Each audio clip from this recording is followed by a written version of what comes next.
نبی اکرم صلی اللہ علیہ وسلم رات کے اندر اٹھتے ہیں،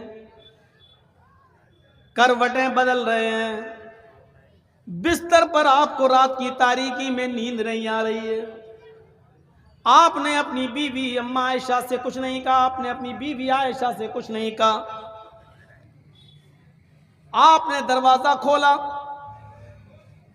اور سیدھے گھر سے باہر نکل گئے۔ تھوڑی دور چلے تو آپ کو راستے سے چلتا ہوا ایک آدمی نظر آیا، کوئی آ رہا ہے۔ آپ اس کے قریب پہنچے، یہ سوچ کر اس کی طرف آگے بڑھ گئے اگر جان پہچان والا ہوا تو اس سے کچھ مانگ لیں گے، کیونکہ بھوک کی وجہ سے نیند نہیں آئی، کروٹیں بدلتا رہا اور گھر میں کھانے کو آج میرے کچھ نہیں رہا۔ چلو یہ آدمی آ رہا ہے، اس سے کچھ کہتے ہیں۔ رات کے اندھیرے میں اس آدمی کو پہچان نہیں پائے۔ جب اللہ کے نبی اس کے قریب پہنچتے ہیں تو کیا دیکھتے ہیں کہ یہ آدمی کوئی اور نہیں ہے، یہ حضرت ابو بکر صدیق رضی اللہ تعالیٰ عنہ ہیں، جو رات کی تاریکی میں باہر نکلے ہیں۔ حضرت ابو بکر صدیق نے نبی کو دیکھا اور اللہ کے نبی نے ابو بکر صدیق کو دیکھا، علیک سلیک ہوا، دعا سلام ہوا۔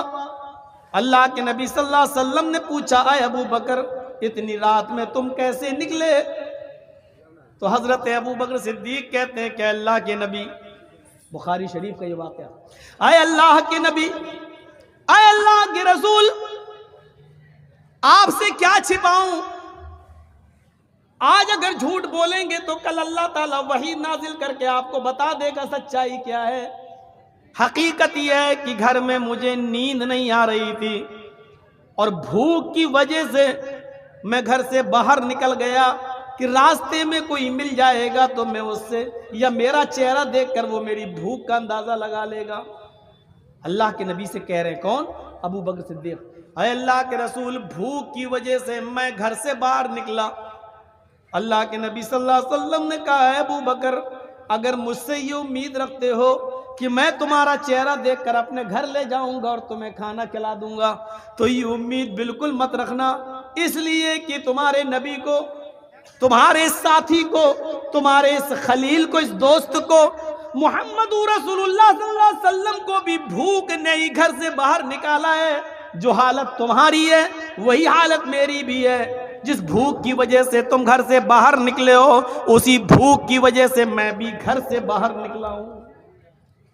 اچھا، ابو بکر صدیق کی امیدوں پہ پانی پھر گیا۔ سب سے زیادہ سخی اور کھلانے پلانے والے تو اللہ کے نبی تھے۔ چلیے کوئی بات نہیں، چلیے تھوڑا آگے بڑھتے ہیں۔ ایک اور آدمی آتا ہوا نظر آیا، دونوں کی نظریں اس آدمی پر جم گئیں، دونوں اشاروں میں باتیں کرنے لگے۔ اگر جان پہچان کا ہوا تو اسی سے کہیں گے کہ اپنے گھر لے چل۔ جب وہ آدمی قریب آتا ہے تو وہ کوئی اور نہیں تھا، وہ حضرت عمر فاروق رضی اللہ تعالیٰ عنہ تھے۔ علیک سلیک ہوا اور ان دونوں نے پوچھا، اے عمر، اتنی رات میں اندھیرے میں اکیلے چلے آ رہے ہو، کیسے نکلنا ہوا، کہاں جانا؟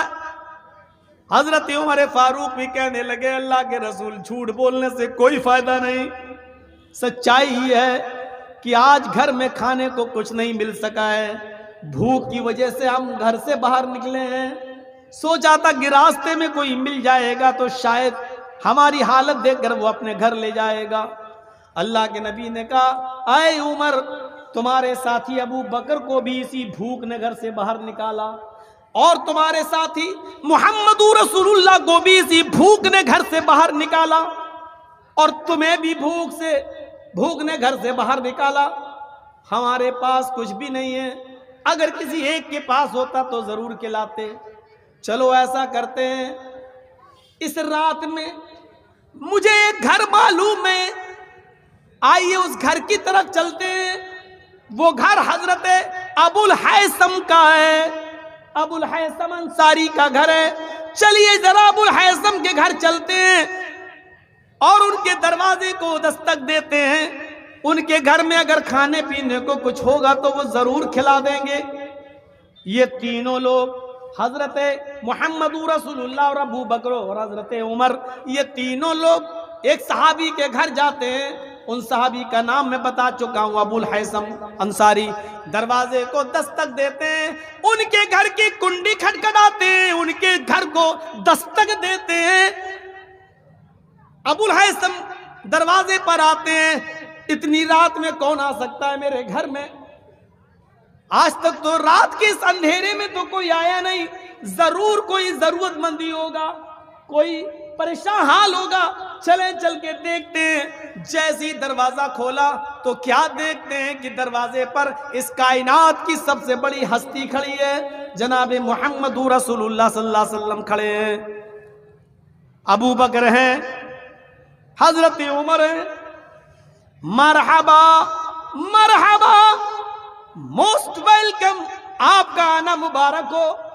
اتنی رات میں اتنے اچھے مہمان، اور وہ بھی ہمارے گھر میں، آئیے تشریف لائیے۔ اے اللہ کے نبی صلی اللہ علیہ وسلم، باہر مت کھڑے رہیے، آپ اندر آئیے اور اپنے دونوں ساتھیوں کو لے کر اندر آ جاؤ۔ اتنی رات میں ایمانداری کے ساتھ بتائیے، ہمارے اور آپ کے گھر میں کوئی آ جائے تو کیسا لگے گا؟ ویسے آج کل تو کوئی آ ہی نہیں سکتا ہے، آئے گا تو فون آن کر کے آئے گا، موبائل آپ کو اطلاع کر کے ہی آئے گا، اچانک نہیں۔ وہاں تو موبائل کا زمانہ ہی نہیں ہے، ٹیلی فون کا زمانہ ہی نہیں ہے، اور اچانک پہنچ گئے، اور پیشانی پہ شکن نہیں آ رہی میزبان کے۔ ابو الحیثم، اتنے اچھے مہمان اتنی رات میں، وہ بھی ہمارے گھر، اندر آئیے۔ بخاری کے اندر یہ واقعہ، دروازہ کھولا، اندر آئیے، بتائیے، اندر جاتے ہیں، پانی لاتے ہیں، پیجئے۔ کیا بات ہوئی، کیسے آنا ہوا اللہ کے رسول اتنی رات میں؟ بتائیے، ہم بستر لگاتے ہیں، آپ آرام کریے، سوئیے، کہ نہیں؟ آیا ابو الحیثم، تکلف کی کوئی ضرورت نہیں ہے، بس اتنا بتا دو، تمہارے گھر میں اگر رات کا بچہ کھچا کچھ ہو تو بتا دو۔ رات کی اس تاریکی میں مجھے بھی بھوک نے گھر سے باہر نکالا، اور ابو بکر کو بھی، اور ان کے ساتھی حضرت عمر کو بھی، ہم تینوں بھوک سے نڈالے آئے ہیں، اور یہ امید سے آئیں کہ تمہارے گھر میں رات کا کچھ بچا ہوا ہو تو دے دو، ہم اللہ سے خیر و برکت کی دعا کریں گے اور اللہ اسی میں برکت دے گا۔ ابو الحیثم مسکراتے ہوئے کہتے ہیں، اے اللہ کے نبی، رات کا بچا ہوا تو کچھ نہیں ہے، رات کا بچا ہوا تو کچھ نہیں ہے، لیکن ہم اتنے بزدل بھی نہیں ہیں کہ گھر میں آئے ہوئے مہمانوں کے لیے کچھ انتظام نہ کر سکیں۔ بیٹھیے آپ، ابھی آپ کے لیے انتظام ہوتا ہے۔ اللہ کے نبی کو پتا بھی نہیں۔ ابو الحیثم اندر جاتے ہیں، کچھ کچی اور پکی اور بیج کی ہر قسم کی کھجوریں رکھی ہوئی تھی، مٹی کے ایک پیالے میں وہ اٹھا کے لے آئے اور کہنے لگے، اے اللہ کے نبی، تب تک آپ یہ کھجور کھائیے، آپ کے دونوں ساتھی ہیں، آپ لوگ کھجوریں کھائیے، میں ابھی آپ کے لیے کھانے کا انتظام کر دیتا ہوں۔ اندر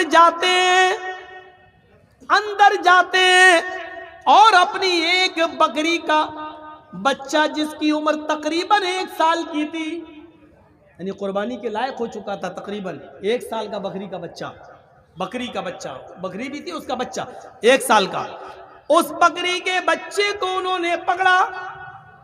ایک ہی آدمی عرب کے اندر آج بھی کافی ہوتا ہے پورے بکرے کو ذبح کرنے کے لیے۔ ابو الحیثم نے پورا کا پورا بکرا گرا لیا اور جلدی سے اس کو ذبح کر دیا، چھری چلا دی، فوراً اس کی کھال ادھیڑ دی، اور گوشت اس کی بوٹیاں بنا کر جلدی سے چولہے پر رکھ دی۔ ابو الحیثم اور ان کی بیوی دونوں ایک کام یہ کر رہے ہیں، دوسری کام ان کی بیوی کر رہی ہے، اور فوراً جلدی سے جتنی جلدی ہو سکا کھانا بنا کر تیار کر دیا۔ اندر سے آواز آتی ہے، اے ابو الحیثم، اے میرے شوہر، دسترخوان لگا دیجئے، ہمارے نبی محمد رسول اللہ کو اور ان کے دونوں ساتھیوں کو دسترخوان پر بٹھائیے، میں سالن نکالتی ہوں اور گرم گرم روٹیاں بنا کر دیتی جاتی ہوں، آپ پردے کی اوٹ سے ان روٹیوں کو لیتے جائیے اور آپ نبی اکرم کو اور ان کے دونوں ساتھیوں کو کھلاتے جائیے۔ سامنے کھانا آتا ہے، دیسی مرغا مانگ مانگ کے کھانے والوں، میزبان پر مصیبتیں بننے والوں، فون پر کہنے والوں کہ ہم آ رہے ہیں، دیسی مرغا کاٹ کے رکھنا، بنا کے رکھنا، چاہے وہ آپ ہوں یا ہم جیسے مولوی، اپنے گریبانوں میں جھانک کر دیکھیں اس واقعے کی روشنی میں جو صحیح بخاری کے اندر درج ہے، اطلاع اور دیتے ہیں کہ آ رہے ہیں، دیسی مرغا کاٹ کے رکھنا، بنا کے رکھنا، تمہارے یہاں سے گزریں گے، کھا کے جائیں گے۔ مانگ مانگ کے بھی مہمانی ہوتی ہے کہیں، تمہارے باپ کا وہ نوکر ہے جو تمہارا حکم مانے گا، اس کی نہ مجبوری دیکھو، نہ کچھ دیکھو، نہ پریشانی دیکھو، یہاں بکرا موجود، کاٹ دیا، ذبح کر دیا، کھانا بن کے سامنے آ گیا، جیسے ہی گوشت اور روٹیاں سامنے آئیں، بھنا ہوا گوشت سامنے آیا، امام کائنات کی آنکھوں میں آنسو آ گئے، محمد رسول اللہ صلی اللہ علیہ وسلم کی آنکھوں میں آنسو آ گئے، رونے لگے۔ ابو الہیثم جب روٹیاں رکھنے آئے، نبی اکرم کے آنکھوں میں آنسو دیکھے، کہا اللہ کے نبی، آپ نے اور آپ کے ساتھی تو بھوکے تھے، ہم نے تو کھانے کا انتظام کیا ہے، جو میرے پاس میسر تھا ہم نے فوراً انتظام کر دیا ہے۔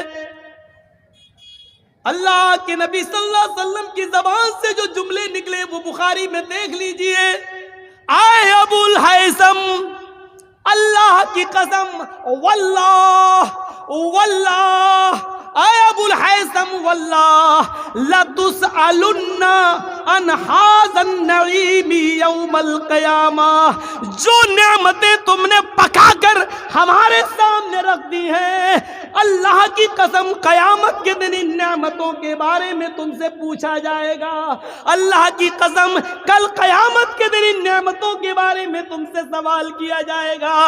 جو کام چند کھجوروں میں ہو گیا تھا، پھر تم نے مزید اپنا بکرا ذبح کیوں کر دیا؟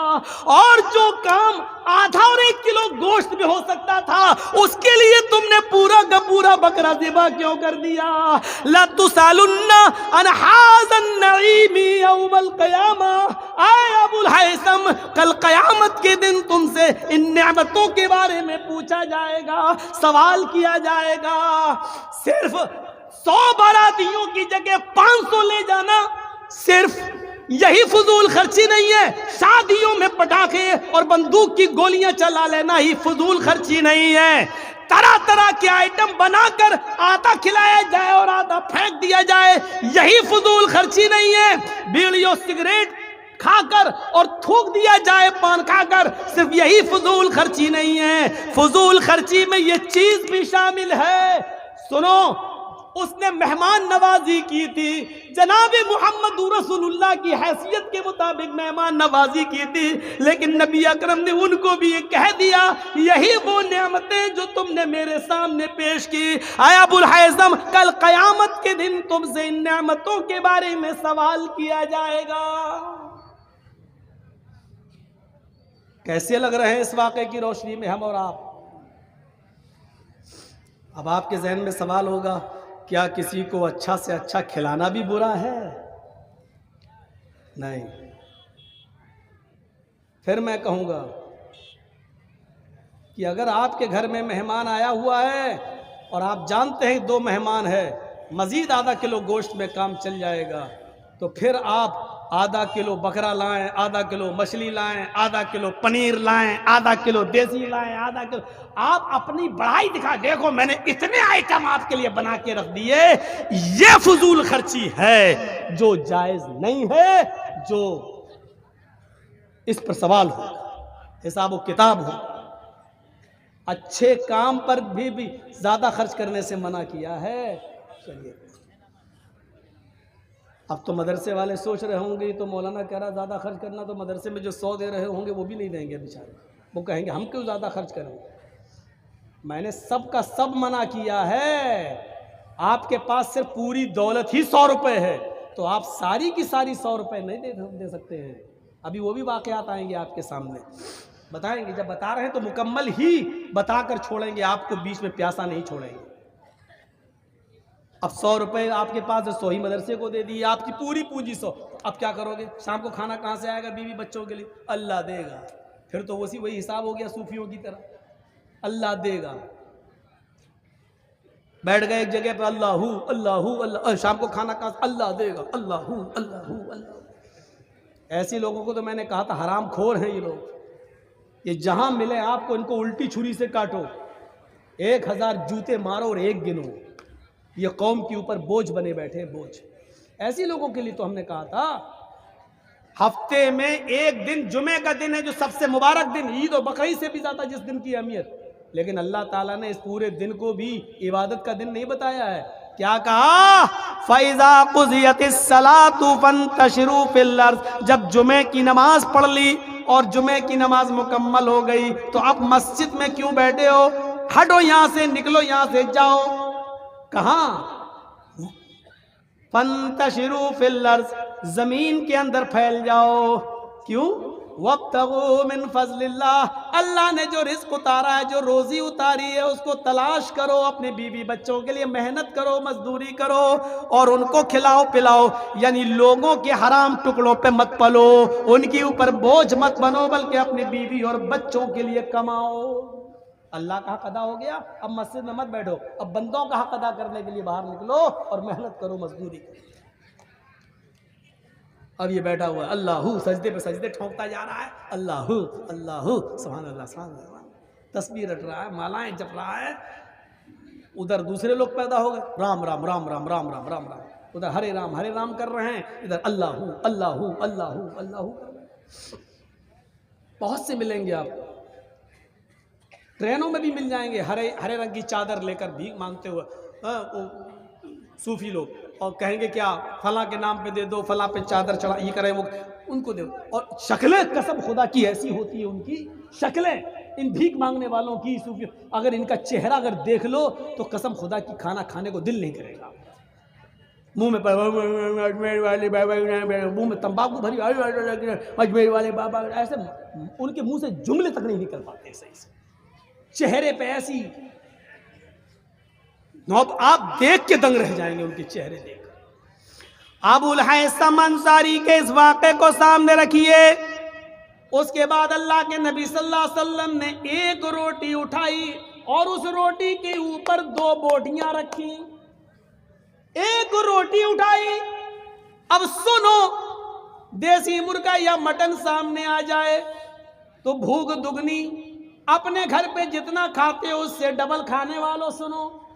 اس پوزیشن میں اللہ کے نبی نے صرف ایک روٹی اٹھائی. روٹی کا سائز اللہ کی قسم ہمیں نہیں معلوم کتنا ہے.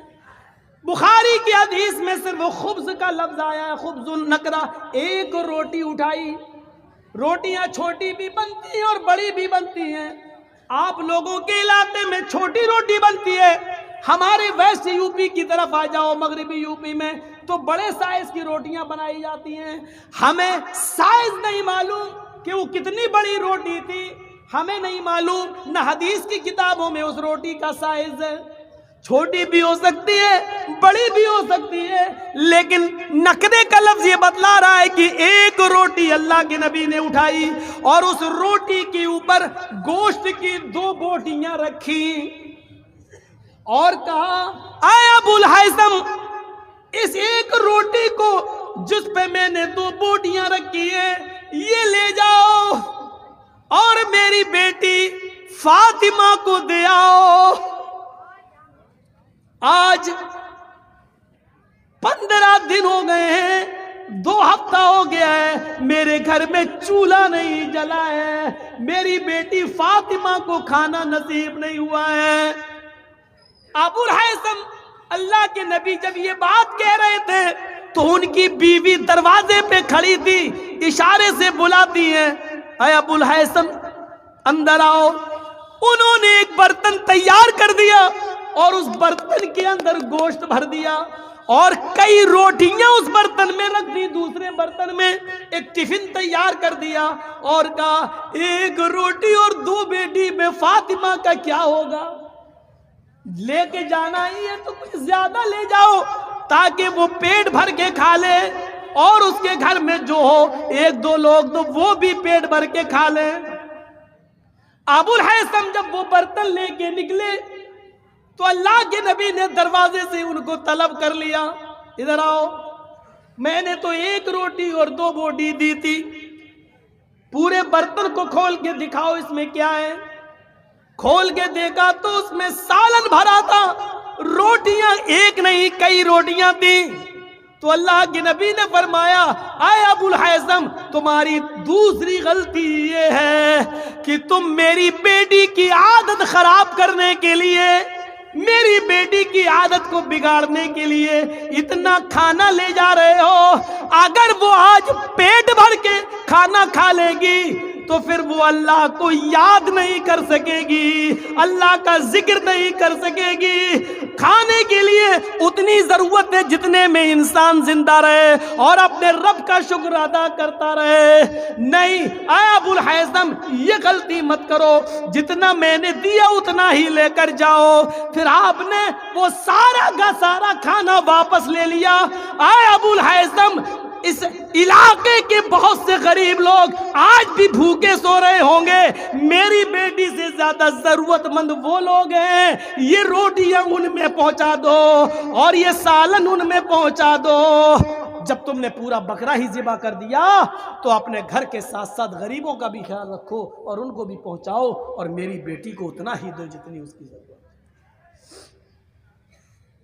اب کیسے لگ رہے ہیں؟ مجھے تو معلوم ہے تقریر میری بس جب تک ہو رہی ہے تب تک کے لیے آپ سوچنے پہ مجبور ہیں، لیکن کل آپ جہاں جائیں گے، آج ہی جن کے مہمانی میں آئے ہوں گے تو کل صبح اس کے ہاں بھر پیٹ ناشتہ ہی کر کے جائیں گے، بھوکے پیٹ نہیں جائیں گے،